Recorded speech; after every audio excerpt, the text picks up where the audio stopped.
Hello everyone and welcome back to the lecture series of organizational behavior. The topic for today's lecture is models of organization behavior. Organizational behavior models are developed to provide framework about how people will be treated in an organization. In this, various variables are divided into two groups, which is dependent variables and independent variables. तो organisation behaviour model एक framework provide करता है कि organisation में जो people हैं या जो हमारा ह्यूमन रिसोर्स है उनको हम कैसे ट्रीट करेंगे, क्योंकि जो भी हमारे टारगेट्स हैं या जो भी हमारे गोल्स हैं अल्टीमेटली ह्यूमंस ही हैं जो उन गोल्स को इफ़ेक्टिवली एंड एफिशिएंटली फुलफ़िल करते हैं। तो जो ओबी मॉडल है वो दो वेरिएबल्स के ऊपर डिपेंडेंट है, which are dependent variables and independent variables. तो यहाँ पे आप देख रहे होंगे कि टू पार्ट्स हैं ओबी मॉडल के, एक है ये पार्ट और दूसरा है ये पार्ट। ठीक है, पार्ट 1 एंड पार्ट 2।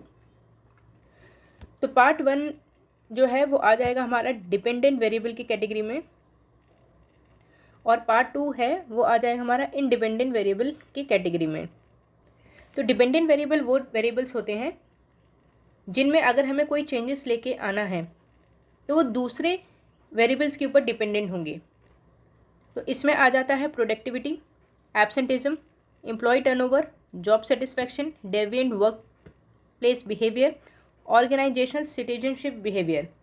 तो ये जो डिपेंडेंट वेरिएबल्स हैं ये डिपेंडेंट है हमारे पार्ट 2 में।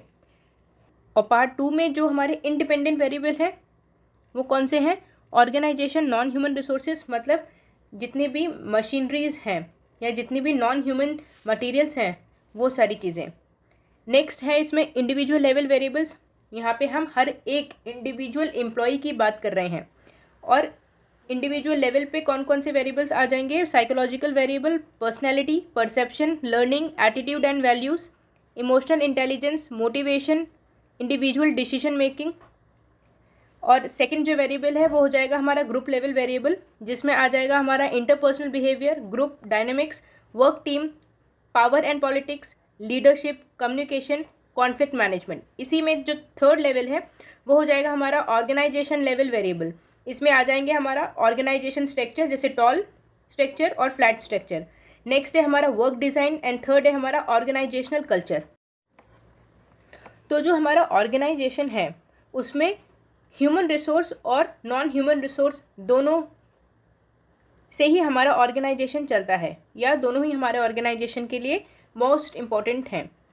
तो नॉन ह्यूमन रिसोर्सेज को ऑपरेट करना बहुत आसान है, बट ह्यूमन रिसोर्सेज को मैनेज करना बहुत ज़्यादा मुश्किल टास्क है। तो हमें ह्यूमन रिसोर्स को सबसे पहले समझना होता है उनके इंडिविजुअल लेवल पे, और इंडिविजुअल लेवल पे कई सारे वेरिएबल्स होते हैं जिसमें आ जाएगा साइकोलॉजिकल वेरिएबल, मतलब हर एक इंडिविजुअल की साइकोलॉजी अलग है, अलग तरीके से वो चीज़ों को देखता है, अलग तरीके से वो चीज़ों को समझता है, अलग अलग कल्चर से वो आया है। सेकेंड है हमारा पर्सनैलिटी। तो हर एक इंडिविजुअल की पर्सनैलिटी अलग है, कोई टॉल है, कोई शॉर्ट है ना, कोई इंट्रोवर्ट होता है, वहीं कोई एक्सट्रोवर्ट होता है। कुछ एम्प्लॉयज़ होंगे जो लेज़ी हैं, कुछ एम्प्लॉयज़ हैं जो बहुत ज़्यादा एक्टिव होते हैं। हर एक इंडिविजुअल की थिंकिंग अलग होती है। तो ये सारी चीज़ें आ जाती हैं उसकी पर्सनैलिटी पे। इसी तरह हर एक इंडिविजुअल का परसेप्शन भी अलग है। परसेप्शन मतलब कि हर एक इंडिविजुअल हर एक सिचुएशन को अलग अलग तरीके से देखता है। तो हर एक इंडिविजुअल अपने सेंसरी ऑर्गन का यूज़ करके अपना जो एक्सटर्नल एनवायरनमेंट है या अपना जो सराउंडिंग है उसको वो अपने ही एक सोच या अपने ही एक नज़रिए से देखता है। तो वो एक सेंसरी इम्प्रेशन वहाँ पे फॉर्म करता है जिस भी इन्वायरमेंट को वो देख रहा है या वो जज कर रहा है। तो इस इन्वायरमेंट को जज करने के लिए वो अपने इंटरनल परसेप्शन और एक्सटर्नल परसेप्शन दोनों को ही वो यूज़ करता है। तो इंटरनल परसेप्शन तो हर एक इंडिविजुअल का हो जाएगा, लाइक उसका हंगर, उसकी कोशिश या उसके इंटरनल बॉडी में जो भी चेंजेस हो रहे हैं वो सारी चीज़ें। और वहीं जो उसका एक्सटर्नल परसेप्शन होता है उसमें आ जाएगा जैसे उसका सेंस ऑफ साइट, किस तरह वो चीज़ों को देख रहा है, hearing, touch, smelling and taste. तो ये सारी चीज़ें हो जाएगी उसकी एक्सटर्नल परसेप्शन में। तो हर एक इंडिविजुअल का परसेप्शन भी अलग होता है, हर एक इंडिविजुअल जो है सिचुएशन को अलग अलग तरीके से देखता है। नेक्स्ट है हमारा learning. Learning is a relatively permanent change in behaviour that occurs as a result of experience. ठीक है, तो लर्निंग क्या है, ये एक रिलेटिवली परमानेंट चेंज होता है हमारे बिहेवियर में, जो हम हमारे एक्सपीरियंस के साथ हमारे बिहेवियर में चेंजेस आते हैं। ठीक है, तो छोटे से लेके अभी तक अगर हम देखें तो हर दिन, हर महीने, हर साल कुछ ना कुछ हम चीज़ें या नई नई चीज़ें हम सीखते हैं और वही चेंजेस धीरे धीरे हमारे बिहेवियर में आते जाते हैं। तो लर्निंग के थ्रू जो भी हम सीखते हैं वो परमानेंट चेंज नहीं होता हमारे बिहेवियर में, बट रिलेटिवली परमानेंट चेंज होता है। इसको हम कंपेयर कर सकते हैं कि जब हम 5 साल के थे और जब हम 10 साल के हुए, जब हम 15 साल के हुए और जब अब हम 20 साल के हो चुके हैं। तो अगर हम इन 5-5 सालों में देखें तो हमारे बिहेवियर में कई सारे चेंजेस आए हैं, और ये चेंजेस कैसे आए हैं, थ्रू लर्निंग। तो हर एक इंडिविजुअल का लर्निंग लेवल भी अलग होता है। Next is attitude and values. ठीक है, तो एटीट्यूड्स क्या है, एटीट्यूड्स आर इवैल्यूएटिव स्टेटमेंट्स इधर फेवरेबल और unfavourable concerning object, people and event. तो किसी भी ऑब्जेक्ट, पीपल या इवेंट के लिए ये कुछ फेवरेबल या अनफेवरेबल हमारे ही इवैल्यूएटिव स्टेटमेंट्स होते हैं। ठीक है, जैसे कुछ लोग बोलते हैं कि मुझे मेरी जॉब बहुत अच्छी लगती है। ठीक है, तो वो क्या कर रहा है, वो एक्सप्रेस कर रहा है अपना एटीट्यूड टुवर्ड हिट्स वर्क। और अगर कुछ एम्प्लॉयज़ ऐसे होते हैं जो कहते हैं कि मुझे अपनी जॉब बिल्कुल पसंद नहीं है, तो वो भी क्या कर रहे हैं, वो केवल एक्सप्रेस कर रहे हैं उनका एटीट्यूड टुवर्ड देयर जॉब। ठीक है, तो एटीट्यूड क्या बताता है, ये कुछ स्टेटमेंट्स होते हैं जो हर एक इंडिविजुअल की बिलीफ, फीलिंग, बिहेवियर को एक्सप्रेस करता है।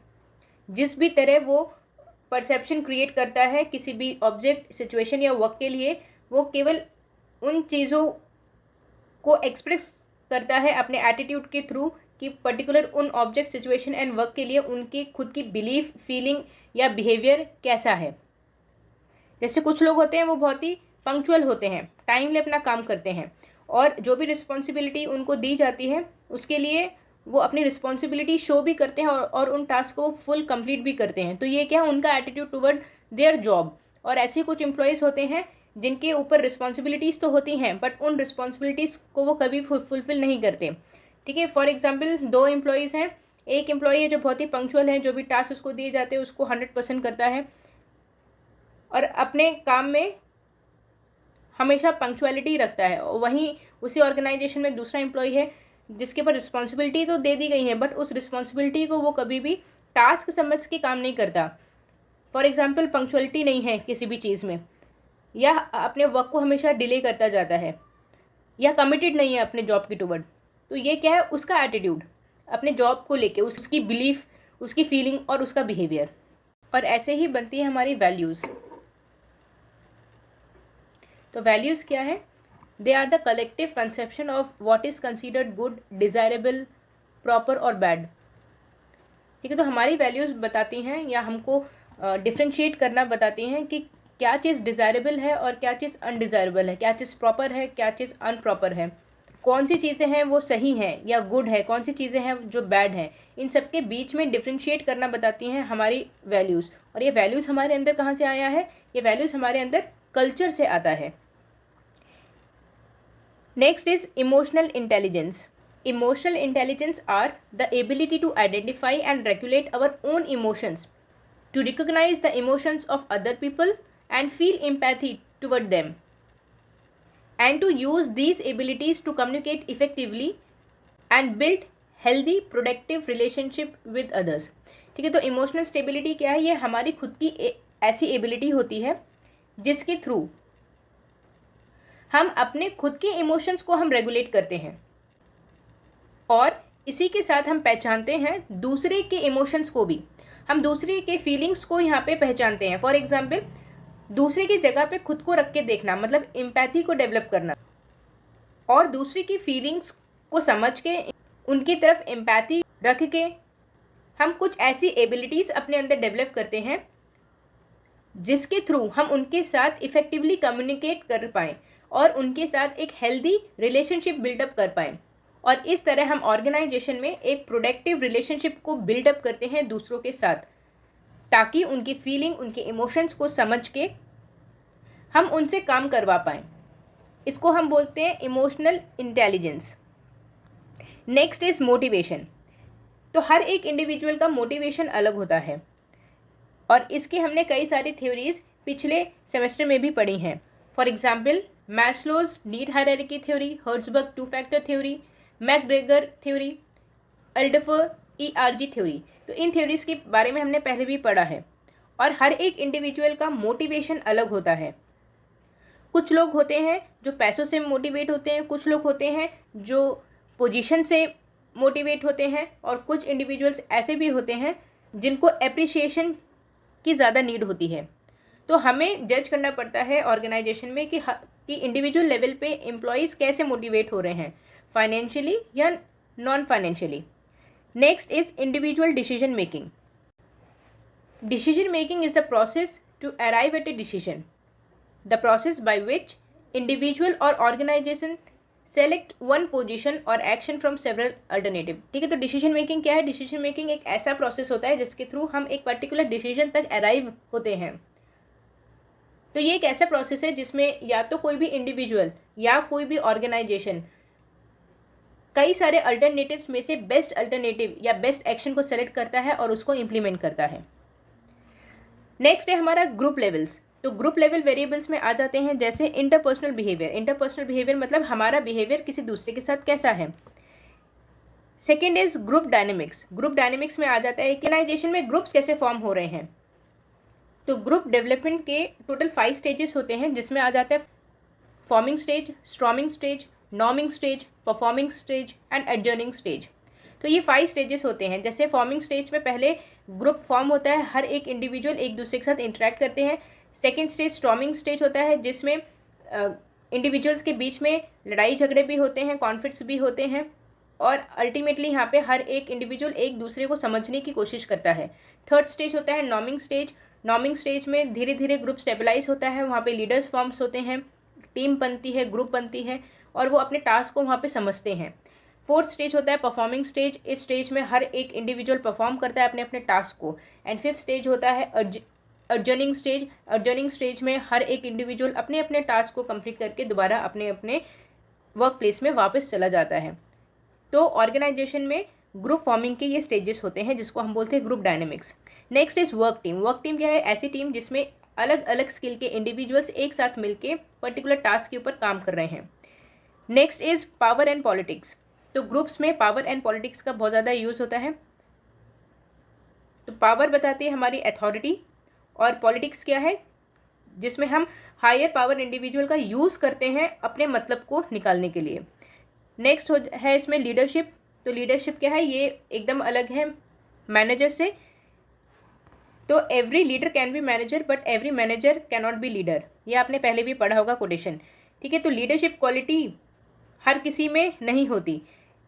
ठीक है, इसीलिए लीडर्स जो हैं वो खुद से फॉर्म होते हैं और लीडर्स मैनेजर हो सकते हैं बट हर एक मैनेजर लीडर नहीं हो सकता। क्यों? क्योंकि लीडरशिप में हम दूसरे के बिहेवियर को इन्फ्लुएंस करके एंथुजियाज्म के साथ काम करवाते हैं, लेकिन मैनेजर अपने पावर पोजीशन का यूज़ करता है किसी भी काम को कंप्लीट करवाने के लिए। Next is communication. कम्युनिकेशन कैसा होता है? ये हमेशा 2 वे प्रोसेस होता है। Next is conflict management. ठीक है, तो ग्रुप्स में कॉन्फ्लिक्ट्स होते हैं और उन कॉन्फ्लिक्ट्स को मैनेज करना। तो ये सारी बातें हो गई हमारे ग्रुप लेवल वेरिएबल्स की। इसके बाद आ जाता है हमारा ऑर्गेनाइजेशनल लेवल वेरिएबल। तो ऑर्गेनाइजेशनल लेवल वेरिएबल में कौन से वेरिएबल्स आ जाएंगे? ऑर्गेनाइजेशन स्ट्रक्चर, जिसमें होता है tall structure and flat structure. Next है organisational design. Organisational design is the administration and execution of an organisation strategic plan. This means that the organization strategy determines the optimal organizational design। ठीक है, तो organizational design क्या है? जो भी हमारे strategic plan है, स्ट्रैटेजिक प्लान मतलब जो भी हमारे लॉन्ग टर्म प्लान है जिनको हमने पर ईयर के बेसिस पे या मंथली बेसिस पे हमने डिवाइड किया है, तो उनको अचीव करने के लिए हम एक अपनी स्ट्रैटेजी बनाते हैं। और स्ट्रैटेजी हम कैसे बनाते हैं? अपने इंटरनल ऑर्गेनाइजेशन और एक्सटर्नल ऑर्गेनाइजेशन को अच्छे से स्टडी करने के बाद हम बनाते हैं। तो जो भी हमारी स्ट्रैटेजी है उसके अकॉर्डिंग हम अपने ऑर्गेनाइजेशन को डिज़ाइन करते हैं और ऑर्गेनाइजेशन डिज़ाइन में क्या क्या चीज़ें आ जाएंगी, जिसमें आ जाएगा हमारे ऑर्गेनाइजेशन का विजन क्या है, मिशन क्या है और हमारे ऑर्गेनाइजेशन के गोल्स क्या हैं। इन तीनों चीज़ों को देखते हुए हम स्ट्रैटेजी को यहाँ पे फॉर्म करते हैं। तो ऑर्गेनाइजेशन लेवल पे ऑर्गेनाइजेशन डिज़ाइन बनाने के लिए हम क्या क्या इवेल्युएट करेंगे, हम देखेंगे कि हमारा एक्सटर्नल इन्वायरमेंट कैसा है, जिसमें आ जाता है opportunity, threats, uncertainty and resource availability. Next है हमारा इंटरनल ऑर्गेनाइजेशन। तो इंटरनल ऑर्गेनाइजेशन में क्या आ जाएगा, हमारी स्ट्रेंथ, हमारी वीकनेस, हमारे पास कैसी डिस्टिंक्टिव कॉम्पिटेंसीज हैं जो दूसरों से अलग हैं, हमारा लीडरशिप स्टाइल कैसा है और हमारी पुरानी परफॉर्मेंस कैसी रही। ये सारी चीज़ें आ जाएंगी हमारे इंटरनल ऑर्गेनाइजेशन या इंटरनल एनवायरनमेंट के अंदर। फर्दर हमारे ऑर्गेनाइजेशन में 3 लेवल्स होते हैं, टॉप, मिडिल एंड लोअर। तो ये भी आ जाएगा हमारे ऑर्गेनाइजेशन डिज़ाइन में। इसके बाद हम अपने स्ट्रैटेजी को एक डायरेक्शन देते हैं, जिसके लिए हम क्लियरली डिफाइन करते हैं कि हमारे ऑर्गेनाइजेशन का मिशन क्या है, गोल्स क्या है, हमारे ऑर्गेनाइजेशन का विजन क्या है। तो गोल्स को डिफाइन करने के बाद हम क्या करते हैं, हम ऑपरेशनल गोल्स को हम सेलेक्ट करते हैं और एक कॉम्पिटिटिव स्ट्रैटेजी बनाते हैं उन गोल को अचीव करने के लिए। तो इसके लिए हमें ज़रूरत पड़ती है अपने ऑर्गेनाइजेशन को इफ़ेक्टिवली डिज़ाइन करने की। तो जिसमें हम क्या करेंगे, हम स्ट्रक्चर को फॉर्म करेंगे ऑर्गेनाइजेशन के, जैसे हम टॉल स्ट्रक्चर की तरफ जा रहे हैं या हम फ्लैट स्ट्रक्चर की तरफ जा रहे हैं। हमारे ऑर्गेनाइजेशन में इंफॉर्मेशन कैसे आ रही हैं और कैसे इंफॉर्मेशन जा रही हैं, और इन इंफॉर्मेशन को हम कैसे कंट्रोल करते हैं, जिसको हम बोलते हैं कंट्रोल सिस्टम। हमारे ऑर्गेनाइजेशन में कैसी प्रोडक्शन टेक्नोलॉजी का यूज़ हो रहा है, हमारे ऑर्गेनाइजेशन के ह्यूमन रिसोर्स कैसे हैं और उन रिसोर्सेज को मैनेज करने के लिए हम कैसी पॉलिसीज़ फॉर्म कर रहे हैं, हमारे ऑर्गेनाइजेशन में कैसे इंसेंटिव्स प्लान्स हैं जो हम अपने एम्प्लॉयज़ को दे रहे हैं, हमारे ऑर्गेनाइजेशन का कल्चर कैसा है, और इसी के साथ इंटर ऑर्गेनाइजेशनल लिंक्स कैसे हैं, मतलब हमारे ऑर्गेनाइजेशन के लिंक्स दूसरे ऑर्गेनाइजेशन के साथ कैसे हैं। तो ये होता है हमारा ऑर्गेनाइजेशन का डिज़ाइन। नेक्स्ट इसमें आ जाता है, थर्ड इज ऑर्गेनाइजेशन कल्चर। तो हमारे ऑर्गेनाइजेशन का कल्चर कैसा है, ठीक है। तो कल्चर कैसे फॉर्म होता है, जो टॉप लेवल का मैनेजमेंट है वो हमारे ऑर्गेनाइजेशन के कल्चर को फॉर्म करता है। तो हमारे ऑर्गेनाइजेशन का कल्चर कैसा है, कोऑपरेटिव है कि नहीं, हमारे ऑर्गेनाइजेशन में हम इथिक्स को फॉलो करते हैं कि नहीं, कितना कॉम्पिटिटिव है हमारा ऑर्गेनाइजेशन। तो ये सारी चीज़ें आ जाती हैं ऑर्गेनाइजेशन कल्चर में। तो जो हमारे इंडिपेंडेंट वेरिएबल्स हैं, जैसे organisation non human resource, individual level variables, group level variables and organisation level variables, इनके आउटकम्स क्या होते हैं, हमारे डिपेंडेंट वेरिएबल, जो डिपेंडेंट है इंडिपेंडेंट वेरिएबल्स के ऊपर, मतलब इन चारों वेरिएबल्स के ऊपर। तो डिपेंडेंट वेरिएबल्स मतलब आउटकम्स क्या होंगे, इन सबके इंटरेक्शन से इनका इफेक्ट पड़ेगा हमारी प्रोडक्टिविटी पे, एब्सेंटिज्म पे, एम्प्लॉय टर्नओवर पे, जॉब सेटिस्फैक्शन पे, डेविएंट वर्क प्लेस बिहेवियर पे और ऑर्गेनाइजेशनल सिटीजनशिप बिहेवियर पे। अब समझते हैं कि ये डिपेंडेंट वेरिएबल्स हैं क्या। तो आगे प्रोसीड करने के पहले इस मॉडल को आप पहले ड्रॉ कर लेना। अब हम बात कर रहे हैं डिपेंडेंट वेरिएबल की, मतलब productivity, absenteeism, employee turnover, job satisfaction, deviant work place behaviour and organisational citizenship behaviour की। OB model has developed to provide framework about how people will be treated in an organization. In this, various variables are divided into 2 groups. ठीक है, तो OB model हम क्यों पढ़ते हैं, केवल ये जानने के लिए कि ऑर्गेनाइजेशन में जो पीपल काम कर रहे हैं उनको हमें कैसे ट्रीट करना पड़ेगा, क्योंकि अल्टीमेटली हमारे ऑर्गेनाइजेशन के गोल्स ह्यूमन रिसोर्स ही हैं जो फुलफिल करवाते हैं। तो ह्यूमन रिसोर्स का बहुत बड़ा हाथ होता है ऑर्गेनाइजेशन गोल्स को अचीव करवाने में। तो जिसमें पहले हम बात करते हैं डिपेंडेंट वेरिएबल्स की। और dependent variable is a factor or outcomes that is affected by some other factor or combination of such factor. There are 6 dependent variables relevant for an OB model. ठीक है, तो डिपेंडेंट वेरिएबल्स वो variables होते हैं जो कोई other factor के ऊपर डिपेंडेंट होते हैं। मतलब अगर अदर फैक्टर्स में हम कोई भी चेंज कर रहे हैं तो उस चेंज का फ़र्क हमें कहाँ दिखेगा, डिपेंडेंट वेरिएबल पे दिखेगा। ठीक है, फॉर एग्जांपल जो हमारे ये लेवल्स थे individual level, group level and organisational level. इन तीनों लेवल में अगर हम कोई भी चेंज करेंगे तो उसका इफेक्ट हमें कहाँ दिखेगा? हमारे डिपेंडेंट वेरिएबल्स के ऊपर उसका इफेक्ट दिखेगा। मतलब productivity, absenteeism, employee turnover, job satisfaction, deviant workplace behaviour, organisational citizenship, इन सारे फैक्टर्स के ऊपर उसका इफेक्ट दिखेगा। तो जिसमें first is productivity.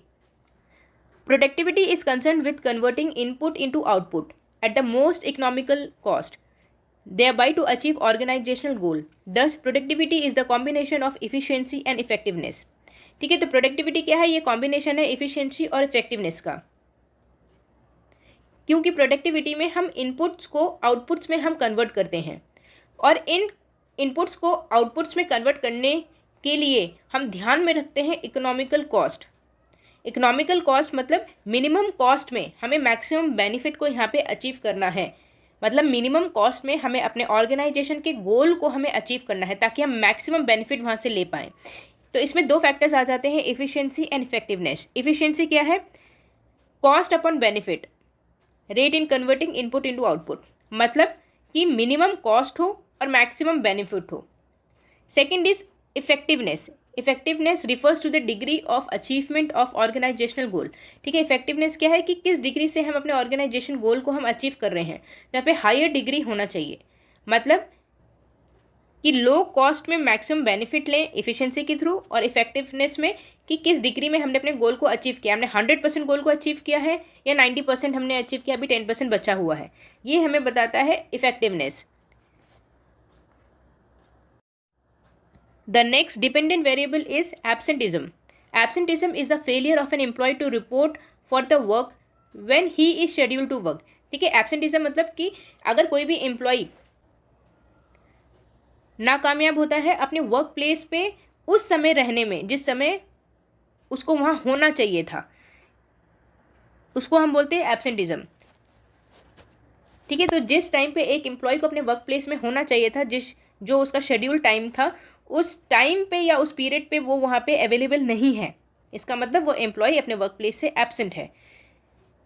Next is employee turnover. Employee turnover is the voluntary or involuntary separation of employee from an organization. Nowadays, voluntary separation is a major concern for organization. This turnover rate is quite high in some sector in India. ठीक है, तो employee turnover rate मतलब कि voluntarily या involuntarily, मतलब खुद से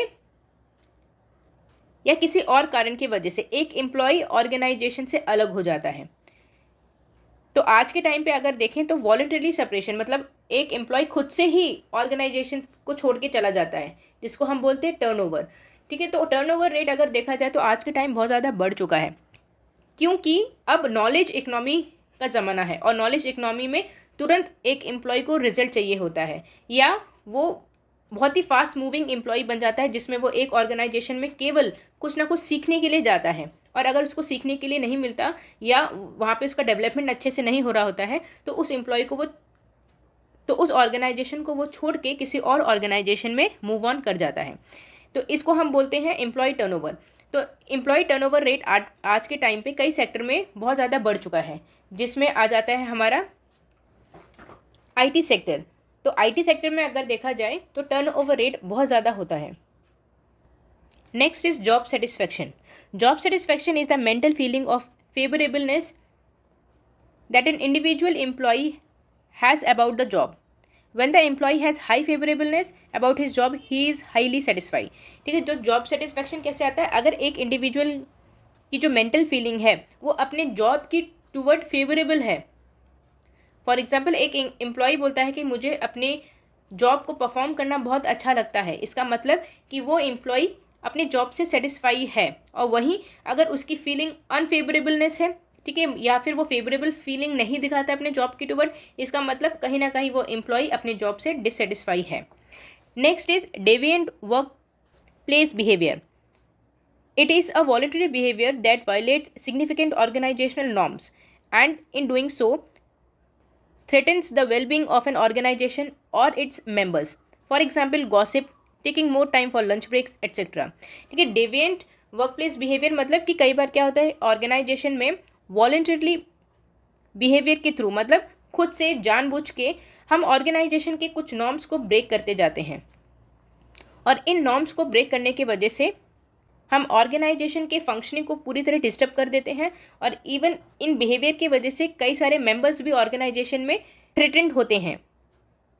for example, कुछ एम्प्लॉयज़ होते हैं जो ऑर्गेनाइजेशन में केवल टास्क परफॉर्म करने के लिए नहीं आते, वो गॉसिप्स करने के लिए आते हैं। तो ऑर्गेनाइजेशन में उनका मेन टारगेट होता है फ्रेंडशिप करना, ग्रुप्स फॉर्म करना और केवल केबिन्स में बैठ के या टी कॉफ़ी स्टॉल्स पे जाके केवल और केवल गॉसिप करना। उनका कोई टारगेट नहीं होता है कि उनका टास्क क्या है, कैसे उनको अचीव करना है। इसी तरह कुछ बिहेवियर होते हैं, जैसे कि लंच ब्रेक अगर 1 घंटे का है तो वो 2 घंटे के बाद ऑर्गेनाइजेशन में आ रहे हैं। तो इस तरीके के बिहेवियर को शो करना ये आ जाता है हमारा डेविएंट वर्क प्लेस बिहेवियर में। Next is organisational citizenship behaviour. It is the extent to which an employee voluntarily behaviour contributes to organisational success. ठीक है, तो ऑर्गेनाइजेशनल सिटीजनशिप बिहेवियर मतलब एक इंडिविजुअल किस तरह अपने आप को ऑर्गेनाइजेशन से जोड़ के देखता है और किस तरह वो कंट्रीब्यूट करता है अपने हार्ड वर्क को ऑर्गेनाइजेशन की सक्सेस के लिए। तो इसको हम बोलते हैं ऑर्गेनाइजेशनल सिटीजनशिप बिहेवियर। तो ये हमने बात की है डिपेंडेंट वेरिएबल की, और ये जो डिपेंडेंट वेरिएबल है ये किन पे डिपेंडेंट है? ये डिपेंडेंट होते हैं हमारे इंडिपेंडेंट वेरिएबल्स के ऊपर। An independent variable is one which shapes a dependent or set of dependent variable. In an OB model, independent variable are 3 levels. ठीक है, तो इंडिपेंडेंट वेरिएबल्स क्या हैं? ये ऐसे वेरिएबल्स होते हैं जो और किसी के ऊपर डिपेंड नहीं होते, बट इनमें अगर हम कोई भी चेंज करेंगे तो उसका असर हमें देखने को मिलता है डिपेंडेंट वेरिएबल के ऊपर। और डिपेंडेंट वेरिएबल्स क्या थे? Productivity, absenteeism, employee turnover, job satisfaction, deviant workplace behaviour and organisational citizenship behaviour. तो जो हमारे इंडिपेंडेंट वेरिएबल है वो 3 लेवल्स पे प्रेजेंट होते हैं: individual level, group level and organisational level. Individual level are building blocks of an organisation. तो individual level क्या है? हमारे ऑर्गेनाइजेशन के बिल्डिंग ब्लॉक्स, जिसमें हमने बात की थी psychological variable, personality, perception, learning, attitude and values, emotional intelligence, motivation, individual decision making की। सेकेंड लेवल पे आ जाते हैं हमारे ग्रुप लेवल्स, जिसमें है individual work in group to achieve synergy. ठीक है, तो ग्रुप लेवल में क्या है? जितने भी इंडिविजुअल होते हैं वो ग्रुप लेवल में एक साथ मिलके काम करते हैं, क्योंकि जब हम एक साथ मिलके काम करते हैं तो हम साइनर्जी को वहाँ पे डेवलप करते हैं। तो साइनर्जी क्या है? अगर हम इंडिविजुअल परफॉर्मेंस कर रहे हैं तो हम 1+1 करेंगे तो वो 2 हो जाएगा। ठीक है, हमने इंडिविजुअल परफॉर्म किया, एक की परफॉर्मेंस प्लस सेकंड की परफॉर्मेंस प्लस थर्ड की परफॉर्मेंस। ठीक है, तो एक फर्स्ट की परफॉर्मेंस कम थी, सेकंड की उससे ज़्यादा, थर्ड की उससे ज़्यादा। अगर हम इनको ऐड कर देंगे तो कितना हो रहा है? 3 + 2 5 एंड +1 6। वहीं अगर हम ग्रुप्स में परफॉर्म कर रहे हैं या हम एक साथ मिलकर परफॉर्म कर रहे हैं तो यहाँ पे क्या हो जाएगा? 1 + 2 + 3। तो साइनर्जी में क्या हो जाएगा? उसका परफॉर्मेंस हो जाएगा 1 2 3। या हम ये भी कह सकते हैं 1 + 1 होता है 2 अगर हम इंडिविजुअली परफॉर्म करें, और वहीं 1 + 1 होता है 11 अगर हम ग्रुप में परफॉर्म करें। तो ग्रुप में परफॉर्म करके हम क्या कर रहे हैं? अपनी साइनर्जी को डेवलप कर रहे हैं। मतलब जितना हम इंडिविजुअली प्रोड्यूस कर सकते हैं उससे ज़्यादा हम प्रोड्यूस करते हैं अगर हम ग्रुप में परफॉर्म करें तो ऑर्गेनाइजेशन में हम ग्रुप में इसलिए परफॉर्म करते हैं ताकि हम अपने साइनर्जी को वहाँ पर डेवलप कर पाएँ। Third is organisational level. It provides binding force to individual level and group level variables by providing norms about what to do and how to do। ठीक है, तो ऑर्गेनाइजेशन लेवल पे हम क्या कर रहे हैं? ऑर्गेनाइजेशन में दोनों लेवल्स आ जाते हैं, इंडिविजुअल लेवल भी और ग्रुप लेवल भी, और इन दोनों वेरिएबल्स को हम एक साथ मिला के यहाँ पे काम कर रहे हैं। ठीक है, तो इंडिविजुअल लेवल और ग्रुप लेवल को जब हम एक साथ मिला के काम करवाते हैं तो हम ऑर्गेनाइजेशन लेवल पे कुछ नॉर्म्स को हम डेवलप करते हैं, और ये नॉर्म्स बताते हैं कि हर एक इंडिविजुअल लेवल पे और ग्रुप लेवल पे ऑर्गेनाइजेशन में जो ह्यूमन रिसोर्स हैं वो कैसे काम करेंगे और क्या काम करेंगे। जिसमें हमने बात की है ऑर्गेनाइजेशन स्ट्रक्चर की, वर्क डिज़ाइन की और ऑर्गेनाइजेशनल कल्चर की। The implication of this model shows that outcome of dependent variable are the result of interplay of various independent variables at the 3 level along with organisation non human resources. तो इस model के through हम क्या जानते हैं कि जो ये 3 डिफरेंट लेवल्स हैं, इंडिविजुअल लेवल, ग्रुप लेवल और ऑर्गेनाइजेशन लेवल, अगर इनमें हम कोई भी चेंजेस करते हैं तो उनका क्या फ़र्क पड़ता है हमारे डिपेंडेंट वेरिएबल के ऊपर? तो केवल ह्यूमन रिसोर्स ही नहीं, इवन जो हमारा नॉन ह्यूमन रिसोर्स है, मतलब जो भी मशीनरीज है या टेक्नोलॉजी है जिसका हम यूज़ कर रहे हैं, उनमें भी अगर हम कोई चेंज करते हैं तो उसका इफेक्ट पड़ता है इंडिविजुअल लेवल पे, उसका इफेक्ट पड़ता है ग्रुप लेवल पे, और उसका इफेक्ट पड़ता है ऑर्गेनाइजेशन लेवल पे भी। और अगर कोई भी लेवल पे स्लाइटली भी चेंज होगा तो उसका इफेक्ट हमें कहाँ दिखेगा? हमें उसका इफेक्ट दिखेगा हमारे डिपेंडेंट वेरिएबल्स के ऊपर। Variables at the 3 level interact among themselves either directly और इनडायरेक्टली। तो जितने भी वेरिएबल्स हैं या तो वो डायरेक्टली इंटरेक्ट करते हैं या तो इनडायरेक्टली इंटरेक्ट करते हैं, मतलब किसी भी लेवल पे अगर हम चेंज करेंगे तो उसका इफेक्ट नेक्स्ट लेवल पे हमें दिखेगा ही। This has two implication of managing behavioural issue. ठीक है, तो इसकी वजह से दो इम्प्लीकेशंस आते हैं या दो बिहेवियरल इश्यूज आते हैं जिनको हमें मैनेज करना पड़ता है। First, change in dependent variable can be brought only through the change in independent variable. ठीक है, तो जो हमारे डिपेंडेंट वेरिएबल्स हैं जैसे productivity, absenteeism, employee turnover, job satisfaction, deviant workplace behaviour and organisational citizenship, तो इन सब में अगर हमें कोई भी चेंज करना है तो हम कैसे चेंज कर सकते हैं? उसके लिए हमें अपने इंडिपेंडेंट वेरिएबल में पहले चेंज करना पड़ेगा, मतलब individual level, group level, organisation level and along with this non human resource. ठीक है, इनमें अगर हम चेंज करेंगे तो ही हम अपने डिपेंडेंट वेरिएबल में चेंजेस ला सकते हैं। Second, variable at any level cannot be manage effectively without considering variable eight other level because 3 level variables interact among themselves. ठीक है, तो अगर हम किसी भी लेवल में चेंज कर रहे हैं उसका फ़र्क हमें दूसरे लेवल पे देखने को मिलेगा। फॉर एग्जांपल, हमने टेक्नोलॉजी चेंज की तो उसका इफेक्ट हमें इंडिविजुअल लेवल पे भी दिखेगा, उसका इफेक्ट हमें ग्रुप लेवल पे भी दिखेगा, उसका इफेक्ट हमें ऑर्गेनाइजेशन लेवल पे भी दिखेगा।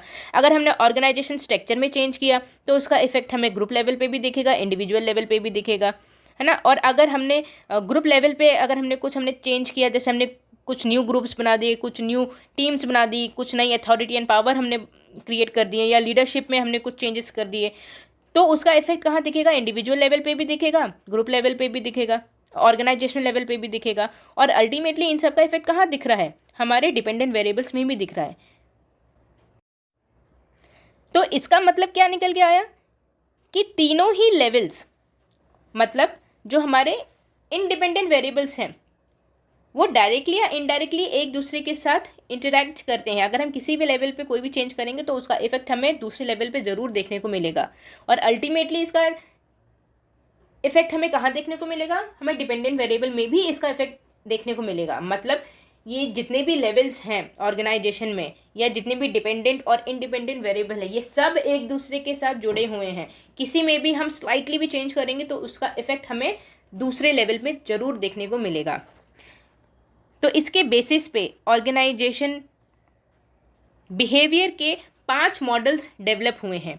तो न्यू स्टॉर्म ने 5 ओबी मॉडल डेवलप किए हैं, जो हैं autocratic model, custodial model, supportive model, collegial model and system model. इन पांचों मॉडल की बात हम अपने नेक्स्ट लेक्चर में करेंगे इन डिटेल। तो आज के लिए क्लास बस इतना ही। होप आपको ये लेक्चर अच्छे से समझ में आया होगा। मिलते हैं हमारे नेक्स्ट लेक्चर में, जिसमें हम बात करेंगे न्यू स्टॉर्म ने जो 5 ओबी मॉडल्स डेवलप किए हैं, जो मोस्ट इंपॉर्टेंट मॉडल है एग्जाम पर्सपेक्टिव से, which are autocratic model, custodial model, supportive model, collegial model and system model.